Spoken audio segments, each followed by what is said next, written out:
Good morning, everybody. This is Jeff J. Brown, China Rising Radio, Sinoland in Shenzhen, just south of the Tropic of Cancer.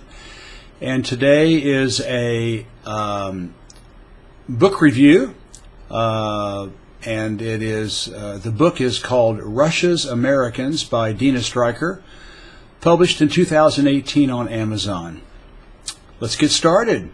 This is the third book I've read, written by Ms. Deena Stryker, Deena Stryker, for those of you who do not have the article in front of you. The others are Lunch with Fellini, Dinner with Fidel, and A Taoist Politics, The Case for Sacredness. Russia's Americans is based on Ms. Stryker's recent travels to Russia and her meeting and interviewing several Westerners who have established their lives there. Interspersed are historical vignettes concerning Russia's own history and its relations with the West going back centuries. An early theme in the book is the Wolfowitz Doctrine, a part of the now famous Project for a New American Century, abbreviated PNAC, P-N-A-C, which advocates total U.S. hegemony on every continent, called full-spectrum dominance. Ms. Stryker points out how the original Wolfowitz Doctrine was so extreme and in-your-face that a kinder, gentler version replaced the former, but the extreme intentions and ambitions never changed, including those against Russia. Another early theme is Pastor John Winthrop's 17th century city on a hill motif. Mr. Winthrop and his merry band of genocidal settlers gleefully exterminated every Native American they came in contact with in what is now being called New England, Massachusetts.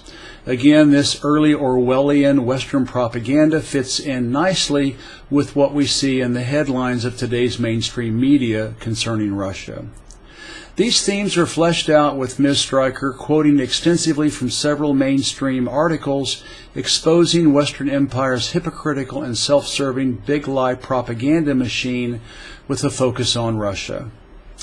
Besides lots of discussion on Russia in general, other topics include Donald Trump, Vladimir Putin, Ukraine, NATO's expansion up to Russia's borders, the USSR, RT, Sir Halford Mackinder's Heartland theory on Asia as the world island, commie-hating Cold Warrior Zbigniew Brzezinski, the EU, Visegrad 4, Ms. Stryker's hopes for an independent Europe that is not under the U.S.'s total domination, post-war American imperialism, BRICS, China's New Silk Roads, abbreviated BRI, and its Asian Infrastructure Investment Bank, abbreviated AIIB. These are all well covered, but what I really enjoyed were comments by Westerners living and working in Russia who Ms. Stryker met.